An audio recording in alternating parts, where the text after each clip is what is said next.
পিছনে তাকিয়ে দেখি কিছুই তো ভুল করিনি। যা করেছি সে সময়টা তো উপভোগ করেছি।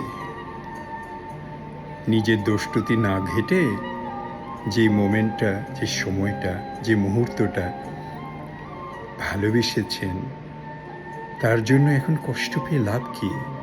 নিজেকে নিয়ে ভালো আমাকে একজন আমব্রেলা দেওয়ার জন্য অতি ব্যস্ত হয়ে পড়েছে। আমব্রেলা দিয়ে আকাশটাকে কিনে নিতে চাচ্ছে। না, দরকার নেই। আমার আমব্রেলা নেই, অসুবিধা নেই, কিন্তু আমি আমার আকাশটা দিতে পারব। জীবনটা যখন ক্ষণস্থায়ী, তখন এখানে ৭টা পাহাড়ের সমান ঘর বানিয়ে আমার দরকার কি? নিজেকে সুখী রাখার জন্য, আত্মার সন্তুষ্টির জন্য যতটুকু ভালো করা যায় তাই ভালো করলাম। মন্দ আর ভালো নিয়েই তো জীবন। ছোটবেলায় বৃষ্টিতে খুব ভিজতাম, আর বৃষ্টিতে ভিজতে ভিজতে কাশি শুরু হতো, জ্বর হতো। মা বলতো, ওরে দুষ্টু, ওরকম করিস না। আজকে যখন বৃষ্টিতে ভিজি, তখন আমব্রেলা খুঁজি, মার কথাটা মনে করি।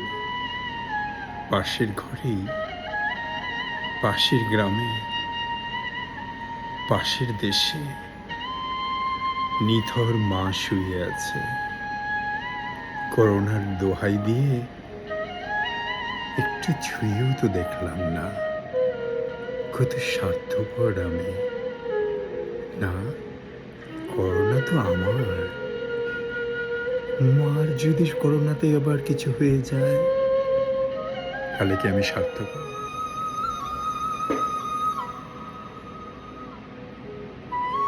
আমার করে কাউকে পাওয়ার ইচ্ছে নেই। সময়টা যেটা পেয়েছি, কাউকে নিয়ে ভাবতেই পারছি, তাতেই তো অনেক আনন্দ।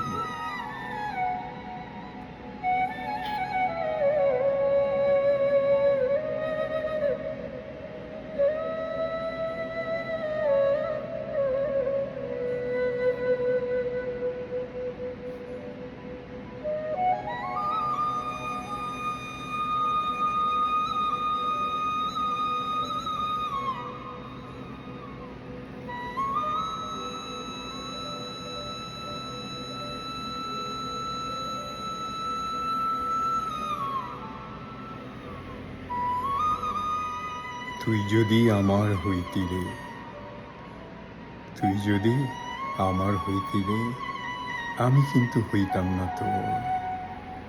কোলেতে বসাইয়া আদর করব? না, না, না। মনের মধ্যে ধারণ করে রাখবো, খুলে কেন বসাবো? ছোটবেলায় একটা মেয়েলি স্বভাবের মতো ছিলাম। এই মেয়েলি স্বভাবটাকে ক্ষত বিক্ষত করার জন্য কত কি করলাম।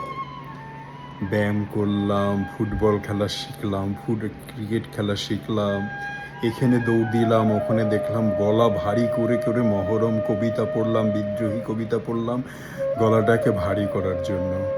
আর আজ দেখছি আমার ছোট ছোট নাতিপুতিরা কেমন জানি শরীর থেকে শরীফা হতে চাচ্ছে।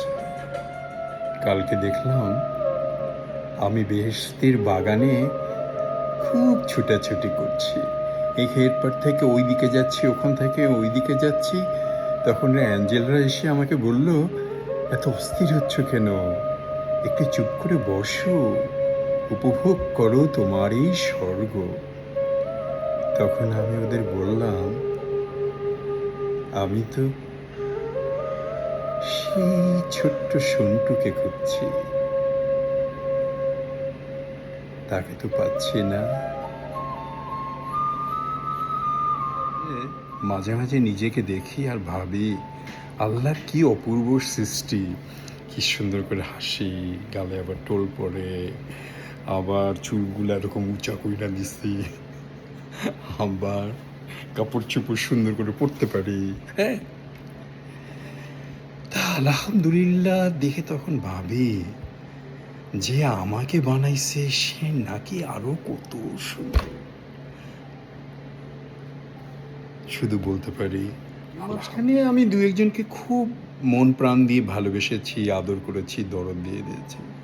তারপর যখন খুব কাছ থেকে জানলাম তখন তো ওরা দেখি হিউম্যান বিইং, একজন মানুষকে, রক্ত মাংসের মানুষকে বলতেছে ওইটা নাকি সৃষ্টিকর্তা, ওইটা নাকি গড, ওইটা নাকি ওদের ক্রিয়েটর। তা একটা হিউম্যান বিং কেমনে হয়? ঠিক আছে, সে বাবা ছাড়া জন্ম নিয়েছে, তো বাবা ছাড়া সে যদি জন্ম নেয় তা আদম তো বাবা মা ছাড়াই জন্ম নিচ্ছে, তাহলে তো আদম তো আরও বড়। আল্লাহ সবাইকে হেদায়েত।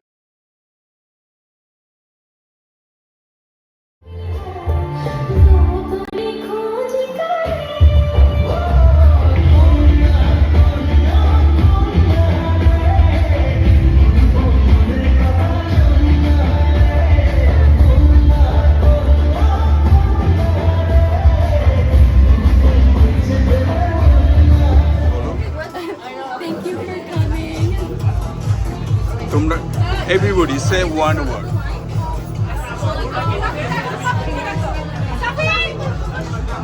Say something.